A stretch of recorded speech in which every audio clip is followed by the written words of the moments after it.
Intereconomía, te acompañamos donde tú quieras. Sintonízanos en directo a través de la radio, nuestra web, aplicación móvil o canal de YouTube. Si lo prefieres, también puedes encontrarnos en diferido a través de iVoox, Apple Podcast, Spotify y todas las plataformas de podcast. La mejor información económica en cualquier momento y desde cualquier lugar. Radio Intereconomía, siempre contigo. Cierre de mercados es como el punto en la I. Un programa que deja las cosas en su sitio. Hola, te habla Javier García Viviani. A las 3 de la tarde comenzamos a Cierre de Mercados en Radio Intereconomía. La mejor manera de estar informado de toda la actualidad económica. Di que nos escuchas. Cagmiñac le ofrece pulso geopolítico. Cagmiñac, la verdadera gestión activa de fondos de inversión desde 1989. Comunicación comercial. Invertir implica un riesgo de pérdida de capital.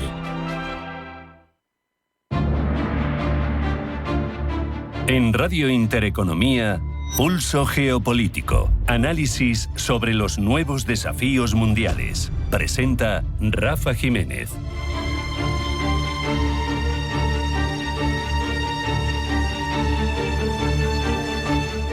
Bienvenidos a Pulso Geopolítico. Puede darnos la impresión de que el conflicto entre Occidente y Ucrania se remonta de forma reciente a la invasión en febrero del 22, o si nos remontamos un poco a la toma de la península de Crimea en 2014, pero nada más lejos de la realidad. Es un desencuentro antiguo, sedimentado, moldeado por muchos años, por siglos e incluso de desconfianzas mutuas, en este caso ahora agravadas por lecturas opuestas del pasado y por narrativas beligerantes entre ambas partes que se retroalimentan. Es lo preocupante. En lugar de amortiguar la deriva, ambas partes, los distintos actores en este conflicto en ambos lados parecen más empeñados en avivar el incendio. Y es que las palabras importan, son relevantes, pueden preparar el terreno del diálogo o pavimentar, sin pretenderlo, el camino hacia la confrontación. Prueba de ello es el artículo publicado en la revista diplomática La Vida Internacional, que depende del Ministerio de Exteriores ruso, en el que se revive un relato hostil según el cual Occidente habría sido siempre una amenaza eterna, un enemigo constante en la lucha civilizacional sin fin, y en el que se concluye que solo imponiendo una victoria en Ucrania, o incluso extendiendo el conflicto más allá, y se remontan a épocas de mediados del siglo XX con la presencia de soldados rusos en capitales europeas, como en Berlín, podrá Moscú forzar a Europa a sentarse a escuchar y atender a sus demandas. Es una hipérbole, pero también a la vez es una legitimación peligrosa de la idea de que la fuerza es el único lenguaje posible y de que Europa solo negocia cuando ve avanzar soldados rusos sobre ciudades fundamentales como pudiera ser Berlín y como ya sucedió en 1945. Esta percepción alimenta convicciones profundas dentro de sectores de la élite rusa dispuestas a convertir agravios históricos en una línea de acción presente que condiciona lo que se hace hoy en día. Es un discurso que sirve para fabricar enemigos y que termina actuando como una guía de comportamiento al final. Pero no solo eso, también en Europa aparecen voces que, lejos de templar el clima, contribuyen a dinamitar cualquier posibilidad de entendimiento. Así, las palabras del mariscal italiano Giuseppe Capodragone, planteando la idea de ataques preventivos de la OTAN como respuesta a la guerra híbrida rusa, no son solo imprudentes, son de hecho gasolina sobre las brasas, hablando de una política más proactiva que la actual, que ha sido, dice Capodragone, reactiva. Moscú, como era previsible, ha interpretado todo esto como una señal de intenciones agresivas por parte de Occidente respecto de Moscú y devuelve la acusación con igual o mayor virulencia. Esto al final transmite y prepara las opiniones públicas hacia la idea de que la confrontación es inevitable, de que son esencialmente hostiles las relaciones, como digo, esas palabras del mariscal Capodragone ante la Alianza Atlántica y ante el Europarlamento, con la respuesta de Zaharova, no hacen más que seguir incrementando la tensión bélica entre ambas partes. Y la repetición continua de esas narrativas crea condiciones políticas que dificultan cualquier intento serio de diplomacia. Se puede dar incluso esa profecía autocumplida, tantos amenazando y advirtiendo de que vamos a acabar en un conflicto, que terminemos en el conflicto. La fractura entre Rusia y Europa se agrava además por un tercer elemento decisivo, y es Estados Unidos. El excomandante estadounidense en Europa, Ben Hodges, dejaba claro que Europa es ahora mismo, nos guste o no, la cuarta prioridad de Estados Unidos, detrás de lo que ellos llaman, curiosamente, el hemisferio occidental, su patio trasero, del Indo-Pacífico y de Oriente Medio. Estamos en cuarto lugar, por lo tanto no podemos pretender que lo que sucede aquí sea una de las prioridades más relevantes para Washington, cuando siempre hemos subcontratado, hemos hecho outsourcing de nuestra seguridad hacia Estados Unidos. Lo inquietante de esta dinámica recíproca es que se parece demasiado a juegos pasados además sin árbitros, donde Rusia denuncia una agresión europea y refuerza su política y su retórica militarista. Europa denuncia el revisionismo ruso y endurece sus propias posturas. Estados Unidos, que ya no está para hacer de amortiguador, se concentra en otras prioridades globales, y tanto desde un despacho de Moscú como desde un comité militar de la OTAN se produce un fenómeno en el que se alimentan narrativas de enemigos irreconciliables, de choques históricos de ellos contra nosotros. Cuando discursos oficiales rusos reivindican quemar hasta el Canal de la Mancha, o cuando altos mandos europeos hablan de ataques preventivos en suelo ruso, lo que realmente está en juego es la posibilidad de recuperar algún día los canales de convivencia estratégica y diplomática. Porque Europa y Rusia se enfrentan a un problema político e histórico que la única vía normal y cabal de resolverse es la diplomática, la diplomacia real. Pero el camino que están asumiendo ambas partes solo empuja hacia un punto donde la desescalada se convierte cada vez más en una quimera e incluso en un signo de debilidad para las partes, y donde cualquier gesto de acercamiento se puede incluso interpretar como traición. Al final vamos a seguir instalados en una relación dialéctica de escalada que tarde o temprano puede acabar teniendo consecuencias reales sobre la estabilidad del continente. Hay que intentar con diplomacia que eso no sea así. Vamos a hacer un alto en el camino. A la vuelta, información geopolítica en forma de titulares que elabora Blanca del Tronco. No se marchen, porque sigue Pulso Geopolítico.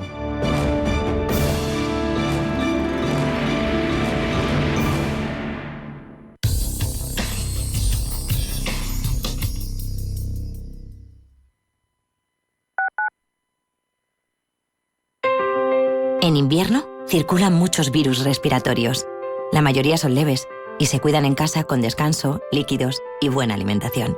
No uses antibióticos sin indicación médica. Y recuerda, la primera atención empieza en ti. Pero si la fiebre persiste o eres persona de riesgo, en Atención Primaria estamos para ti.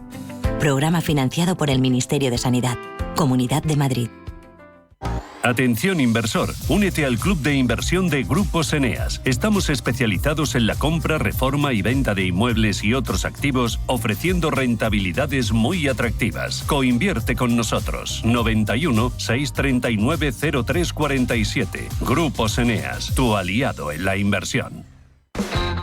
La Comunidad de Madrid pone en marcha el Plan Renove 2025 de electrodomésticos, con ayudas de hasta 300 euros para la sustitución de cada electrodoméstico antiguo. Así mejoras la eficiencia de tu hogar y reduces el importe de tu factura, hacia un modelo energético más limpio y sostenible. Comunidad de Madrid. Cooperativa El Progreso, cada gota cuenta. Desde 1917, brindándote lo mejor en vinos. Vinos jóvenes de crianza, reserva y gran reserva. Son el acompañamiento perfecto para tus grandes momentos. Ojos del Guadiana, nuestra joya. Viñas Étar, el placer de la espuma en cada sorbo. Visita bodegaselprogreso.com o síguenos en nuestras redes sociales. Cooperativa El Progreso. Vive nuestra historia con nosotros. Geopolítica, mercados, bancos centrales. Los temas más candentes que impactan en la economía mundial están en Visión Global. Cada tarde de lunes a viernes a las 7 con Marta Isern. Visión Global. Marcamos la diferencia. Radio Intereconomía.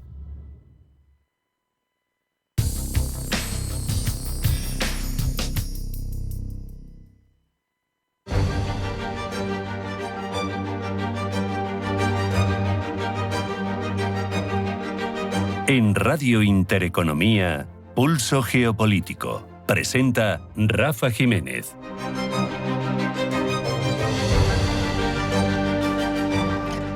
Afrontamos ya la cobertura, sobre todo las noticias relevantes del ámbito geopolítico. Primero llegan los titulares que elabora Blanca del Tronco. Blanca, bienvenida, buenas tardes. Buenas tardes. Putin recibe a Vitkov en Moscú. El presidente ruso se reúne con el enviado especial de la Casa Blanca para abordar la marcha de la negociación para poner fin al conflicto entre Rusia y Ucrania. Zelensky, por su parte, visita la República de Irlanda en otra etapa de sus contactos en capitales europeas, mientras que el secretario general de la OTAN ofrece una rueda de prensa previa a la reunión de ministros de Exteriores de la organización de mañana, con las negociaciones para la paz en Ucrania como telón de fondo. Maduro acusa a Estados Unidos de terrorismo psicológico. El chavismo reorganiza su liderazgo en medio de la tensión con Estados Unidos, país al que el presidente de Venezuela, Nicolás Maduro, ha acusado de terrorismo psicológico por las 22 semanas de despliegue militar en el Caribe. El país hace alarde además de tener apoyos internacionales sin que sus aliados se aclaren por ahora si este apoyo podría trascender el dominio de las palabras y materializarse en una defensa bélica. Mientras, ya en Estados Unidos, Trump celebra la 9ª reunión de su gabinete, donde se abordará la tensión en el Caribe y las negociaciones para lograr la paz en Ucrania. En Honduras aún no se conoce el ganador de las elecciones. La misión de observación electoral de la Unión Europea presenta su informe preliminar sobre las elecciones generales en Honduras. Allí el lento escrutinio sigue sin definir un ganador, con un ajustado pulso entre los dos candidatos principales conservadores, Nasri Asfura del Partido Nacional y Salvador Nasrallah del Partido Liberal. Trump, por cierto, ha alertado de consecuencias si Honduras altera los resultados de las elecciones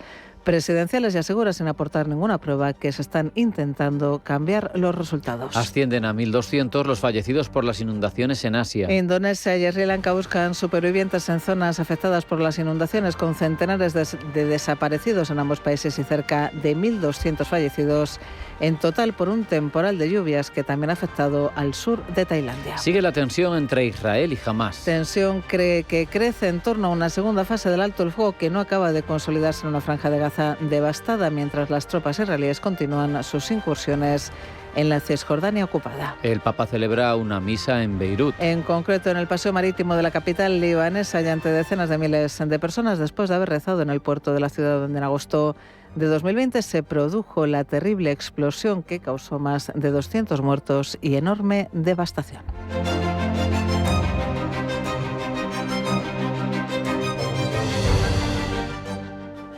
Profundizamos en estas informaciones, Blanca. Todo listo en Moscú para que a primera hora de la tarde el presidente ruso se reúna con el enviado especial de la Casa Blanca, Steve Witkoff, para abordar la marcha de la negociación para poner fin al conflicto entre Rusia y Ucrania. Previo a este encuentro, y desde el Kremlin, su portavoz, Dmitry Peskov, ha calificado de muy eficaz la mediación estadounidense y ha asegurado que Rusia aprecia mucho los esfuerzos de Washington por alcanzar la paz por medios políticos y diplomáticos. Más críticos ha mostrado con la postura de la Unión Europea, quien acusa de intentar robar activos rusos congelados. Rubén Gil. Las negociaciones de paz parecen coger velocidad de crucero, con la reunión esta tarde entre el presidente ruso Vladimir Putin y el enviado especial de la Casa Blanca, Steve Witkoff. El viaje de Witkoff había sido anunciado la semana pasada por el propio mandatario estadounidense, que insinuó que su yerno y asesor Jared Kushner podría ser parte de la delegación negociadora. La visita de Steve Witkoff a Moscú, un amigo cercano de Trump, ocurre después de que una delegación de funcionarios ucranianos tuviera un encuentro este pasado fin de semana con el secretario de Estado, con Marco Rubio, en Florida, tras el cual Rubio reconocía que aún queda mucho trabajo por hacer. Desde el Kremlin, entre tanto, califican de muy eficaz la mediación de Estados Unidos y aseguran que Rusia aprecia mucho los esfuerzos de Washington para alcanzar la paz por medios políticos y diplomáticos. En cuanto a la postura de la Unión Europea, acusan a Bruselas de intentar robar activos rusos congelados. Comentarios del Kremlin después de que un informe de Politico Europe asegurara que Estados Unidos se oponía al uso por parte de la Unión Europea de esos activos rusos congelados como préstamos a Ucrania. Y mientras Putin recibe a Witkoff en Moscú, Zelensky continúa su gira por las capitales europeas. Hoy visita Irlanda, donde se reúne con el primer ministro irlandés Michael Martin. Es la primera visita oficial de Zelensky a Irlanda y está previsto que inaugure el nuevo Foro Económico Irlanda-Ucrania, señal del interés bilateral por estrechar lazos económicos, comerciales y de cooperación. Con esta visita, Irlanda reafirma su apoyo político y diplomático a Ucrania, mientras que Zelensky, en un momento decisivo para las negociaciones de paz, busca respaldo europeo más firme, en especial de países tradicionalmente neutrales como Irlanda, que ha mostrado, eso sí, su predisposición a apoyar la adhesión acelerada de Ucrania a la Unión Europea. Aunque Irlanda no es parte de la OTAN, su apoyo diplomático puede ser clave, sobre todo en términos de sanciones, ayuda humanitaria, energía y acogida de refugiados. Y hoy en Washington, Donald Trump celebra la 9ª reunión de su gabinete, donde se abordará la tensión en el Caribe en medio de tensiones, acusaciones y cientos de vuelos cancelados. Pablo Llanone. Este encuentro, del que aún no se han avanzado muchos más detalles, sucede después de que Nicolás Maduro haya acusado a Estados Unidos de terrorismo psicológico por su despliegue militar en el Caribe. Hemos vivido 22 semanas de una agresión que se puede calificar como terrorismo psicológico. Son 22 semanas que nos han puesto a prueba y el pueblo de Venezuela ha puesto a prueba su amor a la patria. Si hace 22 semanas amábamos a Venezuela, hoy la amamos infinitamente y estamos dispuestos a seguir defendiéndola y a llevarla a caminos seguros de paz. Durante este despliegue militar en el Caribe, más de 20 narcolanchas han sido bombardeadas. Una de ellas ha dejado un rastro polémico que apunta directamente al secretario de Defensa de Estados Unidos, a Pete Hegseth. De acuerdo al Washington Post, uno de estos ataques dejó 2 supervivientes y se llevó a cabo un segundo ataque después de que el secretario de Defensa ordenase matarlos a todos. Mientras los congresistas demócratas piden a Hegseth que rinda cuentas, la Casa Blanca se está defendiendo. Su portavoz, Caroline Leavitt, ha dicho que los grupos narcoterroristas designados por el presidente Trump están sujetos a ataques letales de acuerdo con las leyes de la guerra. Con ello, asegura que tanto Hegseth como el almirante que permitió el bombardeo ejercieron bien su autoridad, en virtud del compromiso de las Fuerzas Armadas para proteger a Estados Unidos de cualquier amenaza. Esta declaración llega una semana después de que la Casa Blanca designase como terrorista al Cártel de los Soles, presuntamente liderado por Maduro, una maniobra política que, según funcionarios estadounidenses, permite a Washington tomar medidas más drásticas contra el régimen chavista. De momento, la situación no promete mejorar después de que Maduro hablase con Trump por teléfono y este exigiese a su homólogo venezolano dejar el poder. Maduro, por su lado, rechazó la petición después de que Trump se negase a concederle a él y a su familia una amnistía. También le pidió el fin de las sanciones a funcionarios venezolanos y un gobierno interino liderado por su vicepresidenta, Delcy Rodríguez. La OCDE insiste en que España debería aprovechar la buena coyuntura económica que vive actualmente para acelerar el ritmo de reducción del déficit y la deuda y disponer así de más margen en el futuro, sabiendo que habrá que afrontar el envejecimiento que incrementará el coste de las pensiones. En su informe semestral de perspectiva recuerda que España ha conseguido disminuir la deuda pública desde 2021 y en sus previsiones calcula que pasará del 111,2% del PIB al 106,6% este año. Para 2026 se estima que llegará al 105,2% del PIB y al 104,3% en 2027. Sobre el crecimiento, la OCDE ha revisado al alza sus perspectivas respecto a septiembre, tanto para este año hasta el 2,9%, 3 décimas más, como para el próximo hasta el 2,2%, esto es 2 décimas más. Luis de Mello, director del Departamento Económico de la OCDE. Si nos fijamos en las cifras generales de los niveles de productividad agregada de la economía española, podemos ver que es bastante robusta. Ese es un elemento importante que creo que es el resultado de diversas reformas que se han implementado en el pasado. Algunas son dinámicas en el sistema español, otras cambios en la demanda de productos españoles en el mercado exterior. Con todo, creo que hay una serie de factores que ofrecen una muy buena perspectiva a corto plazo para la economía española. Previsiones económicas de nuestro país que podrían verse afectadas, dicen desde la OCDE, si hay una crisis de gobierno, por el impacto que podría tener sobre la inversión. La incertidumbre política interna, dice Luis de Mello, no ayuda a los países. El director del Departamento Económico de la OCDE ha restado importancia además a que no haya presupuestos en nuestro país, porque lo importante, dice, es mantener los esfuerzos para reducir la deuda. En cuanto al resto del mundo, la OCDE asegura que la economía global ha logrado sortear mejor de lo esperado la sacudida arancelaria y geopolítica de la nueva administración estadounidense. Matías Corman, secretario general de la organización. El crecimiento global ha continuado bajo un ritmo resiliente, impulsado por un mayor comercio y una anticipación a mayores aranceles a principios de año, con fuertes inversiones en inteligencia artificial y con el apoyo de políticas macroeconómicas. Pero no todo son buenas noticias, también hay nubarrones en el horizonte. Nuestras previsiones destacan fragilidades claves en el horizonte, desde restricciones comerciales elevadas hasta incertidumbres políticas y preocupaciones por la seguridad de las cadenas de suministro. Además, destacan las crecientes presiones en el gasto público y los incrementos de los requerimientos en defensa y los crecientes impactos económicos y fiscales del envejecimiento de la población y las vulnerabilidades asociadas a las elevadas valoraciones de activos como en las inversiones relacionadas con la IA y las criptomonedas. Y en este escenario la OCDE mantiene estable su proyección sobre el crecimiento de la economía mundial. Estima que habrá una moderación en los 2 próximos años y después se experimentará un ligero repunte. El PIB global avanzará un 3,2% en 2025 y bajará al 2,9% en 2026, seguido de un leve aumento hasta el 3,1% en 2027. La zona euro seguirá sufriendo con un ritmo de crecimiento de apenas un 1% interanual en los 3 ejercicios, mientras que Estados Unidos crecerá un 2% este año, un 1,7% en 2026 y un 1,9% en 2027. Y hoy la policía ha desarticulado la primera célula del grupo terrorista de BEIS en España. Ha sido en la provincia de Castellón.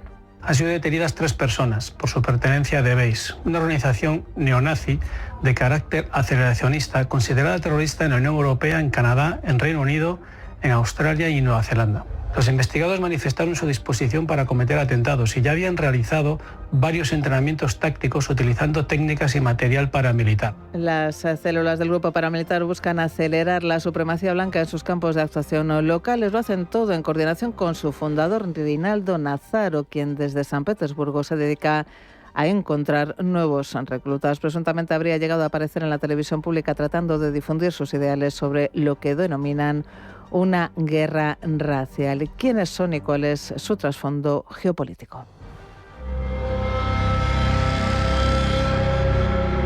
Del Pentágono al terrorismo, de Washington a San Petersburgo, del neonazismo al aceleracionismo, de Rinaldo Nazaro a Norman Spear. Esa es la historia del fundador de The Base, quien ahora ha convertido su nombre en un seudónimo y sus ideas en una lucha contra el sistema para el que trabajó.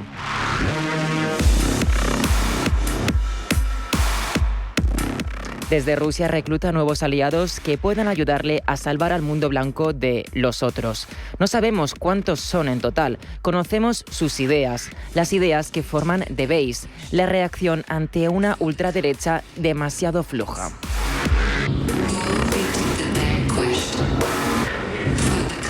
El caos, dicen, será la llave para la creación de sus estados etnoblancos, sin migrantes y especialmente sin musulmanes. El mundo, dicen, se encuentra sumido en una guerra racial y la única forma de combatirla, dicen, es acelerando el desorden democrático a través del terrorismo y golpes de Estado.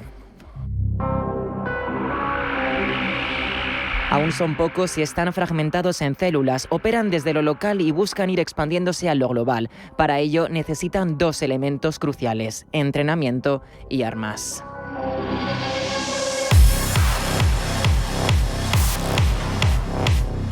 Los años trabajando en el Departamento de Seguridad Nacional de Estados Unidos enseñaron a Nazaro tácticas de entrenamiento que desde el año 2018 empleó en etnovillas para formar a las diversas células de su grupo xenófobo. Allí enseñaba desde tácticas de combate cuerpo a cuerpo hasta el uso de fusiles automáticos, emboscadas, sabotaje y resistencia urbana. Parte del adoctrinamiento incluía también manuales de guerra de guerrillas, lectura de textos neonazis y ensayos aceleracionistas. Todo se hacía en secreto, pero bajo una estructura clara, donde cada célula debía operar con autonomía y capacidad ofensiva.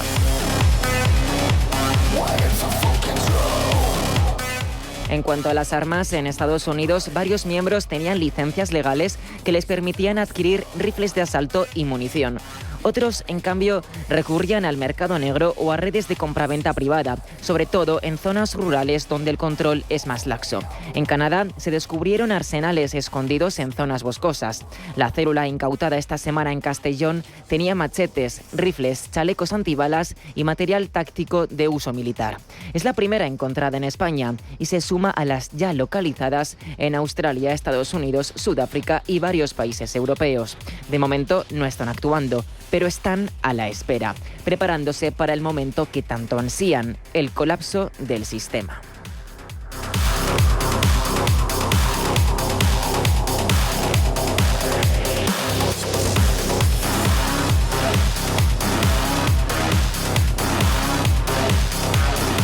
En Radio Intereconomía, Pulso Geopolítico.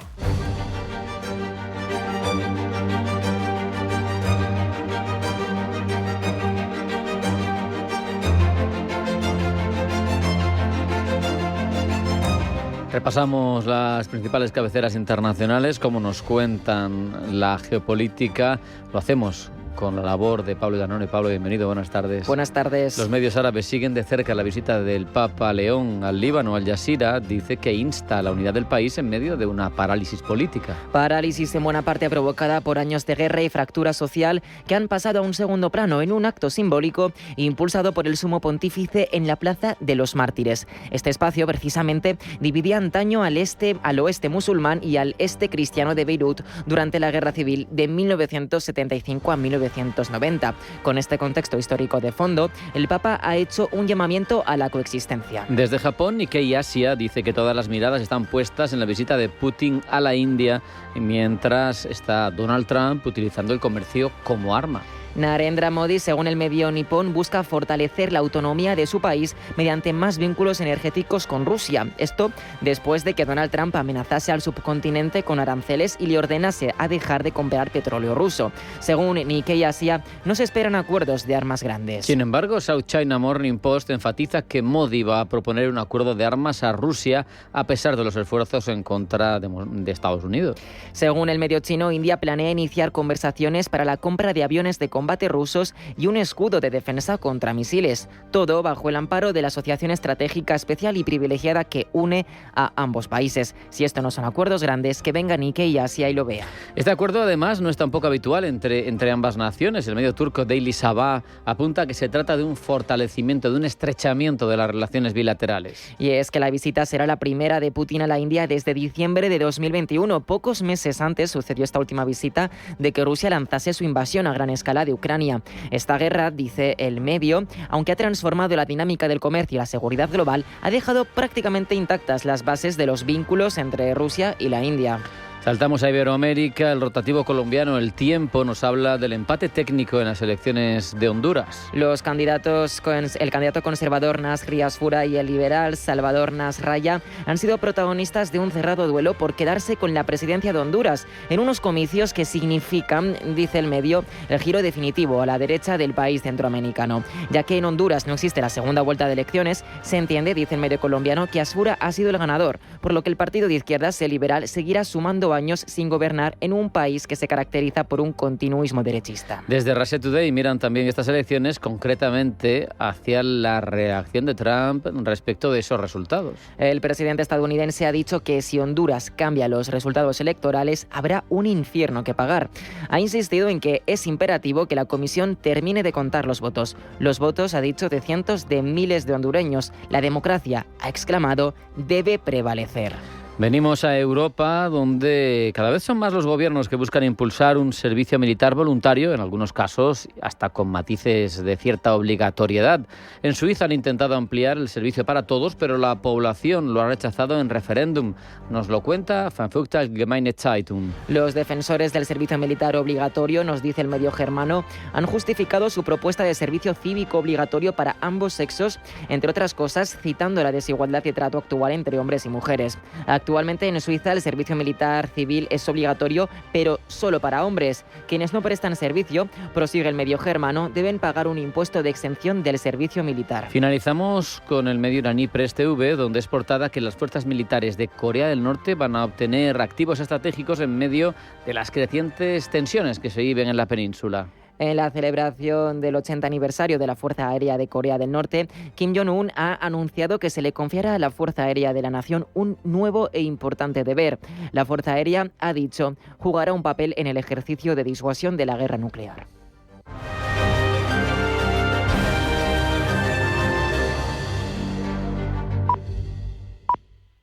Eso de que los padres de la novia tengamos que pagar la boda, de nuestro lado seremos 150 mínimo. Más DJ, autobuses, la preboda... Cari, le estás poniendo el pañal del revés. Uy, perdona. Si te preocupas demasiado por el futuro, te pierdes el presente. Deja que los planes de pensiones para autónomos de Mapfre se ocupen de tu futuro. En el momento de la verdad, ¿a quién elegirías? Mapfre, tu referente en planificación financiera. Bosque de Matasnos. El lujo no se presume. Se vive entre viñedos y bosque. Enoturismo exclusivo, creado para quienes buscan lo auténtico, natural, sostenible. Haz tu reserva en bosquedematasnos.es. Descubren células madre. Arranca 1995. Llega la inteligencia artificial. La sociedad avanza y la publicidad con ella. Por eso en Autocontrol, anunciantes, agencias y medios, llevamos más de 30 años evolucionando para seguir cuidando de que la publicidad que recibes sea leal, legal, honesta y veraz. Autocontrol, por una publicidad responsable.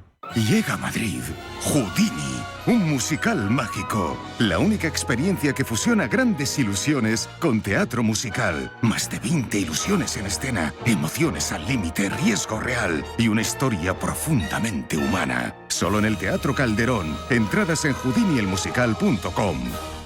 Estamos en constante cambio. El mundo cambia. Cambia nuestro entorno. Cambios que nos hacen reflexionar. Cambios que nos hacen apostar por fórmulas diferentes. En la radio apostamos por el sector inmobiliario. Súmate al cambio con Intereconomía Inmobiliario. Cada miércoles y jueves a las 11 de la mañana. Con Elena Fraile. En Radio Intereconomía.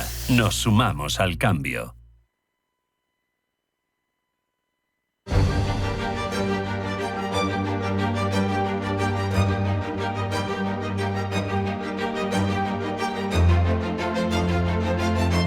En Radio Intereconomía, Pulso Geopolítico. ¿Qué tienen en común un puerto estratégico, una base militar y una mina a cielo abierto? Pues, entre otras cosas, que su conectividad es un asunto de soberanía nacional. Y por eso, en Pulso Geopolítico hemos invitado a Boldyn Networks, líder en desplegar redes privadas 5G en infraestructuras críticas, tanto en España como en Europa, para analizar por qué gobiernos y ejércitos confían en estas redes para controlar activos sensibles y cómo estas tecnologías redefinen el concepto de seguridad en una era digitalizada como la nuestra. Javier Hernández, Key Account Manager de Boldyn Networks en España. Bienvenido, buenas tardes. Hola Rafael, un gusto saludarte. Vamos a poner un poco de contexto porque sabemos que el 5G es un campo de batalla tecnológico con muchas implicaciones geopolíticas, lo sabemos, pero respecto de Boldyn Networks, ¿cómo definís vuestra posición estratégica? ¿Sois una alternativa neutral? ¿Os consideráis un actor fundamental de la soberanía digital europea? ¿Cómo lo afrontáis? Bueno, como definías, el 5G cobra una importancia brutal en el contexto actual, en la geopolítica y en la soberanía digital de los diferentes países. Y dentro de ese contexto, Boldyn Networks nos consideramos, somos un operador neutro, agnóstico de la tecnología de los diferentes fabricantes, por supuesto siempre de acuerdo con las mejores prácticas de la industria, donde buscamos construir infraestructuras digitales que permitan la digitalización y el avance de otras tecnologías disruptoras, siempre velando por ese enfoque neutral, sostenible y sobre todo trabajando en ambientes que son infraestructuras, como mencionaba, tanto desde administraciones públicas hasta ambientes empresariales críticos, de una ciudad inteligente hasta un sistema de transporte conectado como pudiera ser un metro, un sistema ferroviario, hasta ambientes industriales tipo una refinería, una planta química o una mina, como mencionabas. Uh-huh. Uno de los ambientes más sensibles es el de defensa, sin entrar en detalles. Explícanos por qué una red privada 5G es un activo estratégico superior para operaciones militares o en bases en comparación con soluciones comerciales o tecnológicas anteriores, porque al final aquí lo que se busca es ser resistente a ciberamenazas, ¿no?, en esos entornos. Uh-huh. El 5G en este sentido puede garantizar la superioridad de las comunicaciones y ser un activo clave En el segmento de la defensa en particular, vemos que es muy importante tanto en la digitalización de infraestructuras militares como pudiera ser una base naval, una base aérea, para garantizar la coordinación tanto en tiempos de paz como en tiempos de conflicto de las operaciones y garantizar la cadena de mando, como también incluso en las propias operaciones en campo, ¿no? Hemos visto conceptos de burbujas tácticas que no dejan de ser pequeñas redes que se pueden habilitar en un escenario focalizado para permitir el uso de otras tecnologías, como mencionábamos antes, ya sean drones, ya sea comunicaciones de persona a persona, geolocalización y demás. Entonces, en este contexto, dentro de la defensa se hace fundamental, pero luego también no solamente por el hecho de poder ser utilizado por los ejércitos, por las fuerzas de seguridad, también es fundamental en escenarios de seguridad nacional y emergencias, donde tanto por catástrofes naturales como conflictos militares, es fundamental garantizar la comunicación y la efectividad de nuestros cuerpos de seguridad y emergencias. Por ejemplo, bomberos, policía, demás primeros intervinientes que tienen que efectuar sus intervenciones durante catástrofes o fenómenos de este estilo. Y luego, por último, para digitalizar y mantener la continuidad de algunas infraestructuras críticas, sistemas que mantienen y sostienen las economías de los países, como puede ser un puerto o un aeropuerto, que garantizan en cualquier de esos contextos la soberanía de las naciones. En un escenario como algunos de los que mencionabas, de crisis grave que pueda ser cibernética o del tipo que sea, ¿estas redes privadas están concebidas para las infraestructuras críticas con un enfoque de activo de resiliencia nacional? ¿Hay una coordinación con los gobiernos para que dentro del plan de continuidad que pueda tener un Estado estén integradas?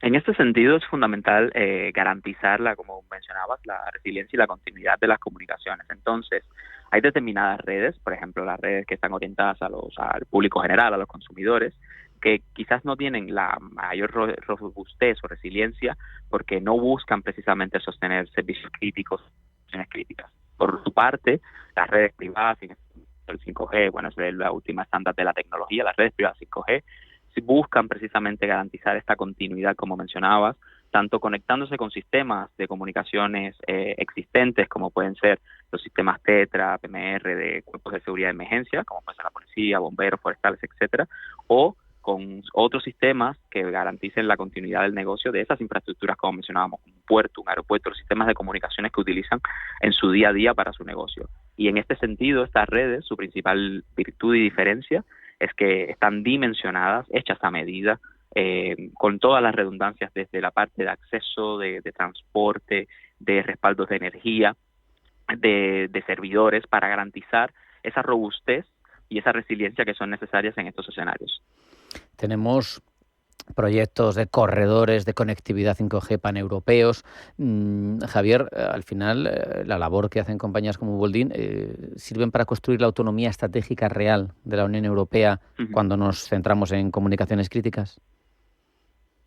Sí, exactamente. En este sentido, este tipo de proyectos, como los corredores que mencionas, son proyectos que necesitan de dos cosas fundamentales: un conocimiento de la tecnología y una capacidad de construir infraestructura que depende también del músculo financiero. Entonces, en este sentido, empresas como ofrecemos precisamente ese saber, esa experiencia de venir construyendo redes, sistemas, soluciones de digitalización, de infraestructuras digitales que permiten este tipo de comunicaciones desde el punto de vista tanto agnóstico y neutro, para garantizar la sostenibilidad, para mejorar la eficiencia, la operativa, para poder permitir la adopción más rápida de estas tecnologías, y también precisamente con esa colaboración público-privada, ese músculo financiero que ayuda a rebasar las barreras necesarias de inversión para poder construir estos corredores o estas infraestructuras digitales que son tan necesarias para la evolución hacia sistemas conectados, sistemas más seguros, sistemas resilientes. Hablábamos de bases, pero también podemos hablar, lo has mencionado tú de pasada en alguna respuesta, de infraestructuras civiles críticas. Al final, cuando un gobierno decide que un puerto que es estratégico o un aeropuerto que sea un hub de comunicaciones fundamental opera con una red privada 5G, hay una decisión geoestratégica, ¿no? Porque al final esto también es una cuestión de control soberano de los flujos de datos fundamentales, ¿no? Así es. Has mencionado dos ejemplos muy claves dentro de las infraestructuras críticas de un país. Por ejemplo, en el caso de España, los puertos del Estado maneja más de un 2% del PIB nacional. En el caso de los aeropuertos, pues bueno, gestionados en el caso de España por AENA, sabemos que controlan todo el flujo de entrada y salida de personas dentro del país. Entonces, en este sentido, este tipo de soluciones, como tú mencionas, que son seguras, autocontenidas, que evitan exponer la información sensible más allá del propio entorno de seguridad del puerto, del aeropuerto, son mucho más robustas en términos de ciberseguridad, garantizan la continuidad de las operaciones, por ejemplo, en un caso de catástrofe como pudo ser la DANA en su momento, un apagón nacional, porque están dimensionadas y diseñadas para no fallar nunca, para sostener esos sistemas de comunicaciones críticos que garantizan la continuidad de las operaciones, incluso en los escenarios más elevados o más críticos.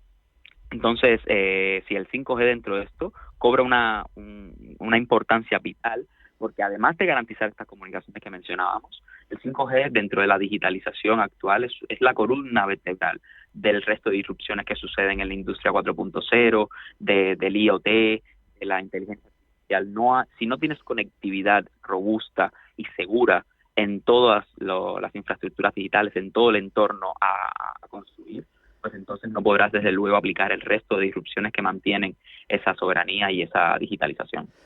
Boldyn tiene sede, si no me equivoco, en Reino Unido, y aunque estáis especializados, al final tenéis que competir con gigantes globales, ¿no? Con operadores tradicionales también.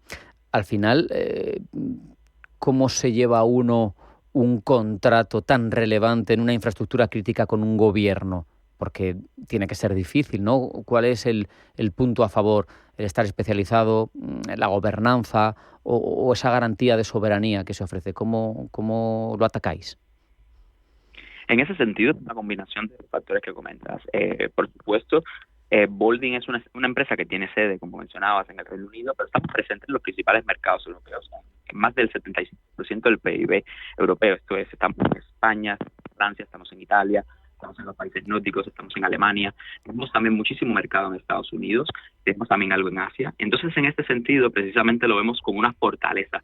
Buscamos ser un socio tecnológico global con presencia en varios países, que podemos, de hecho, traducir el éxito y las experiencias de muchos otros proyectos y muchos otros lugares para aportar más valor a la industria de cada uno de esos mercados donde estamos. Por ejemplo, en el caso de redes privadas en particular, tenemos un despliegue de más de 130 redes privadas. Esto al final se traduce en haber encontrado muchísimas dificultades a lo largo de los últimos años, haber aprendido muchísimo el negocio de esas diferentes infraestructuras, de hacer un puerto, ya sea una refinería, hacer una mina, una base naval, porque en Estados Unidos también tenemos muchísimo negocio con el ejército. Entonces se traduce en poder beber de toda esa experiencia, de traer a los mejores expertos dentro de una organización global y apoyar a esas empresas, a esas administraciones públicas, a esos clientes, allí en el mercado donde estemos, y hacer esa combinación entre una capacidad global con una presencia clara en cada uno de los mercados que consideramos estratégicos.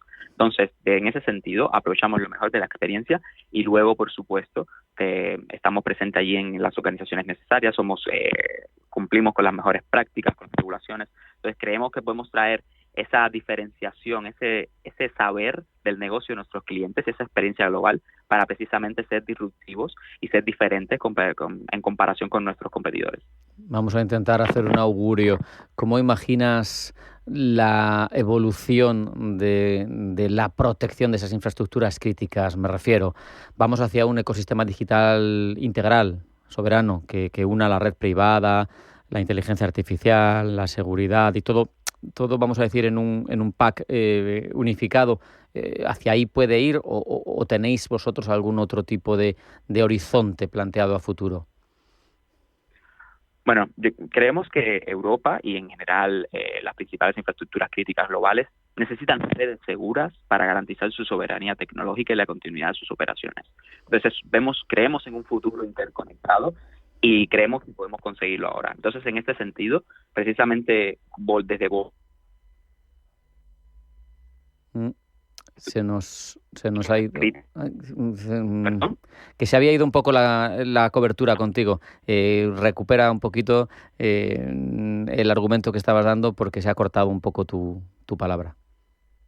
Perdona, solo decía que desde Boldyn creemos en apoyar precisamente esa interconexión y esa digitalización de las infraestructuras y es nuestra misión apoyar en ese mensaje para construir redes seguras y garantizar la soberanía tecnológica de nuestros clientes. Buscamos ser ese partner global. Entonces vemos el futuro con infraestructuras conectadas, digitales, preparadas para las próximas disrupciones tecnológicas que vengan más allá de la inteligencia artificial y las que están por venir. Entonces sí, creemos en un futuro interconectado y creemos en conseguirlo ahora. Javier Hernández, Boldyn Networks, muchas gracias. Hasta la próxima. Saludos, gracias Rafael.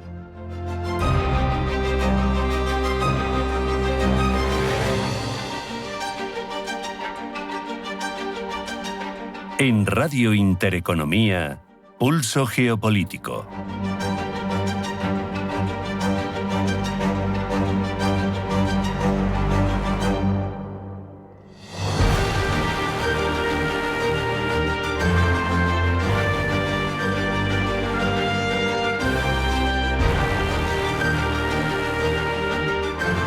La tradicional relación privilegiada entre Londres y Washington ha atravesado recientemente un momento sin precedentes. El gobierno de Keir Starmer dejaba de compartir información de inteligencia clave con Estados Unidos a raíz de sus polémicos ataques en el Caribe.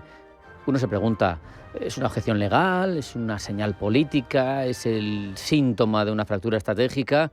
Se lo preguntamos a Pedro Francisco Ramos Josa, analista del Centro para el Bien Común Global de la Universidad Francisco de Vitoria. Bienvenido, buenas tardes. Buenas tardes, ¿qué tal?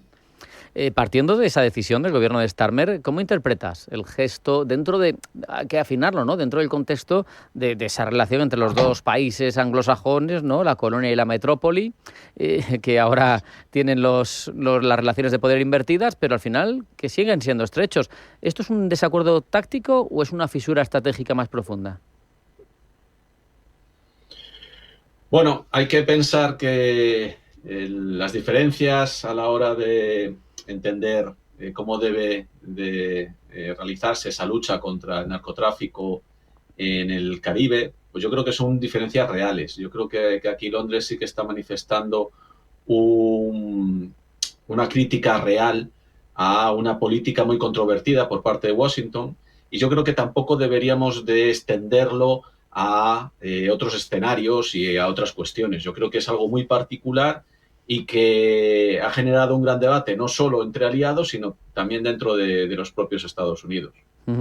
Desde un punto de vista operativo, yo creo que todos podemos convenir, incluso sin ser expertos en inteligencia, que yo no lo soy, en que el impacto práctico para Estados Unidos pues será limitado, ¿no? Porque es la primera potencia mundial, tiene los mejores satélites, los mejores medios. ¿Cuál es el verdadero valor o peso de este gesto de Londres? ¿Es simplemente una señal, una advertencia interna? ¿Cómo lo analizas tú? Bueno, no solo Londres, también ha dejado de compartir información, porque hay que recordar que varios países forman una unión para compartir inteligencia sobre botes que zarpan de las costas de Centroamérica hacia Estados Unidos y que van por el Caribe con esas narcolanchas, y entonces comparten información que hasta el momento era utilizada para apresar a esos barcos y detener a sus ocupantes. Lo que pasa es que ahora Estados Unidos pues ha cambiado de estrategia y los considera como organizaciones terroristas y por lo tanto cree que está en un combate real, en un combate abierto, en una guerra, que no solo es una cuestión de refuerzo policial, sino de una guerra, como decimos, y por lo tanto está legitimado para realizar este tipo de acciones letales, ¿no? Que bajo el otro prisma, por ejemplo, Inglaterra, Colombia, etcétera, pues ese uso letal de la fuerza solo sería último recurso, sino que para ellos se debería de continuar con la política tradicional de pues, intentar apresar esos botes, llevar a los ocupantes ante las autoridades, un juicio y demás. Desde luego, como digo, esta postura de Washington cambia las reglas de juego en el Caribe, lanza un mensaje a navegantes, no solo de esos barcos, sino también a ciertos regímenes que los apoyan, como puede ser Venezuela, y sobre todo también a Cuba. Claro, porque aquí lo que parece que hay es un conflicto subyacente que proviene, por otro lado, yo creo, de ese desapego que tiene Donald Trump hacia el multilateralismo y el actuar coordinado, y entonces al final hay dos doctrinas que se enfrentan, ¿no? Priorizo mi seguridad nacional y por tanto, como digo que es problema de seguridad nacional, uso medios militares, o priorizo el derecho internacional y medios policiales, ¿no? Esa es la disyuntiva. Sí, el América primero tiene estas cosas, ¿no? Lo hemos visto en términos económicos hasta el momento con todo lo que tiene que ver con los aranceles y esa guerra comercial con todo el mundo, aliados y rivales por igual, ahí no hay distinciones. Y el América primero, a nivel geopolítico, pues tiene también esta derivada, que es el dejar, digamos, de intervenir fuera de zona, digamos, y centrarse en su patio trasero. Yo creo que muchos líderes americanos del centro y del sur de América se quejaban porque Washington no les prestaba mucha atención. Bueno, pues yo creo que van a echar de menos ese tiempo, ¿no? Porque desde luego Trump sí que va a centrarse en su patio trasero. Hay muchas voces desde hace mucho tiempo dentro de Estados Unidos que reclamaban precisamente esto, ¿no? Que Estados Unidos no podría prosperar, mientras que en el sur lo único que hacían era surgir nuevos narcoestados como México, Venezuela, etcétera, ¿no? Entonces, yo creo que como digo, el América primero también significa esto. No solo el fabricar en Estados Unidos, sino centrarse en los problemas propios de todo el continente. Fíjate, al hilo de esto leía hoy unas declaraciones en una entrevista de Ben Hodges, que fue comandante en jefe de las fuerzas estadounidenses en Europa, y cuando le preguntaban por las prioridades de Estados Unidos ahora mismo, la primera que ponía, en sintonía con lo que tú nos cuentas, es ese concepto que a mí me fascina siempre, el hemisferio occidental, que bueno, para ellos es eso, es su patio trasero, ¿no? Luego Asia-Pacífico, luego Oriente Medio y luego Europa. En este caso venía a colación de las atenciones o no, las preocupaciones que puede generar Europa. Pero me llamaba la atención, el primero que ponía era el que tú señalabas.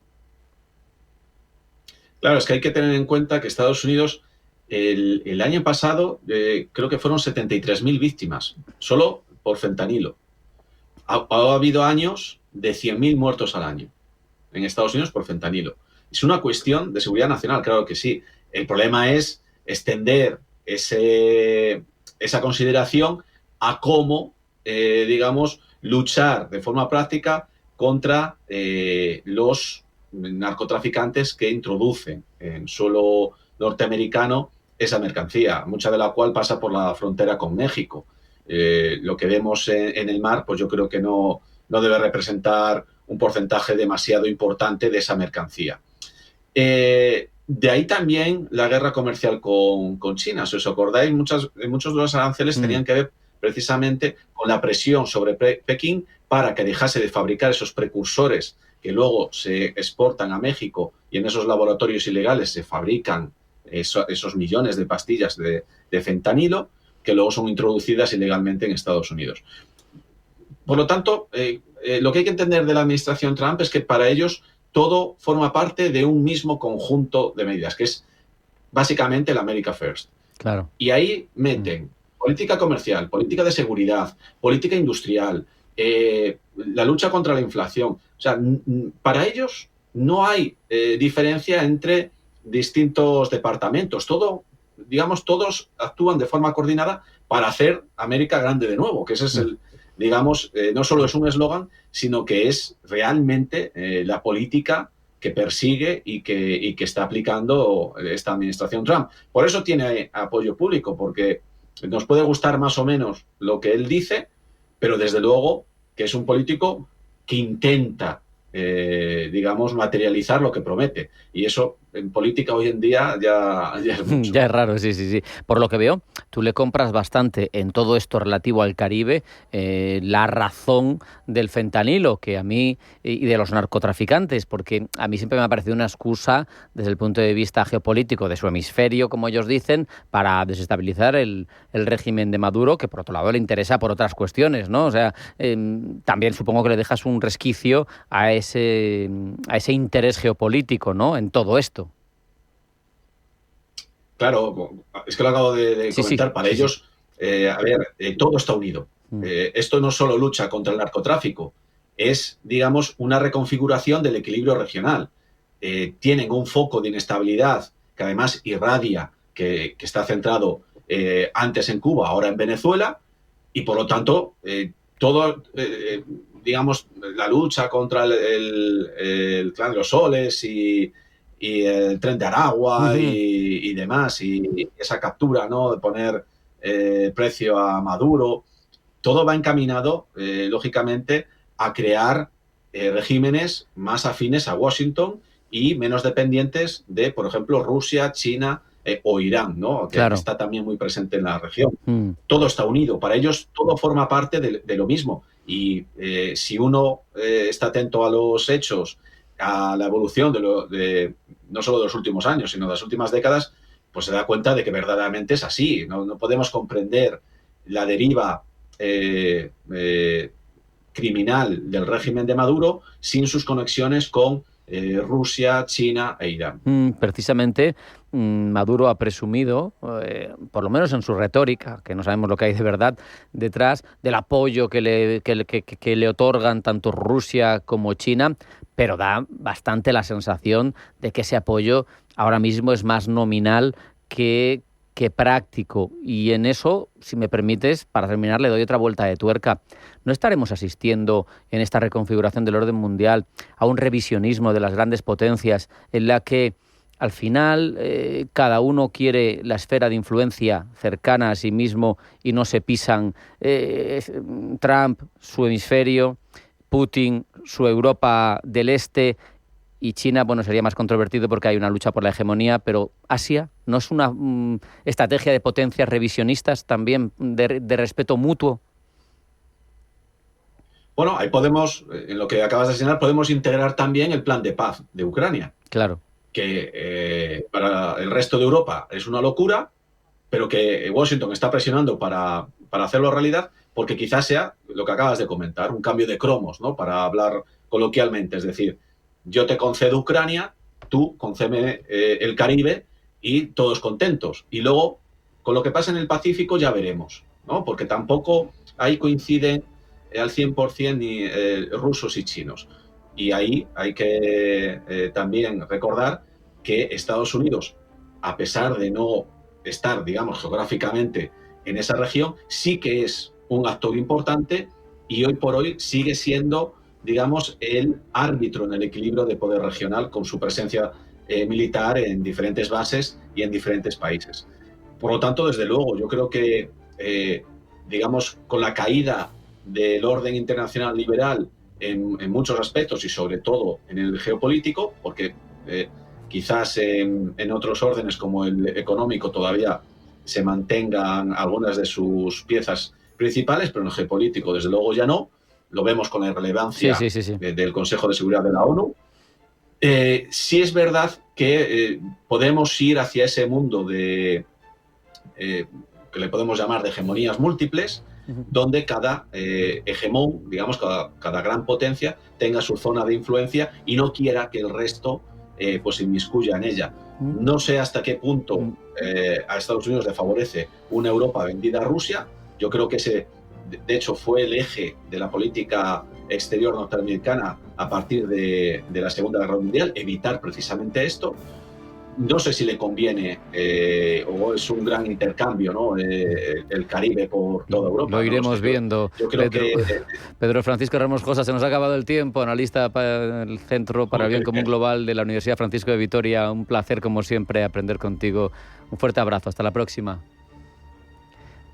No hay tiempo para más. Hasta aquí Pulso Geopolítico. Sean felices, pasen buena tarde y hasta mañana.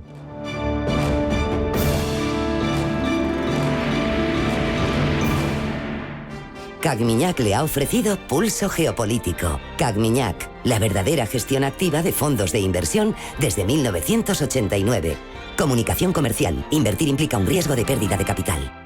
Te dijeron que invertir era solo para ricos. Te mintieron. En Gold Waves Group, con $30.000 puedes empezar a moverte globalmente. Con estrategia, con visión, con Gold Waves Group. ¿Vas a seguir viendo cómo otros ganan? Invierte con Gold Waves Group. Agenda tu consultoría gratuita en goldwavesgroup.com. ¿Conoces la fiesta de la Virgen de los Pegotes?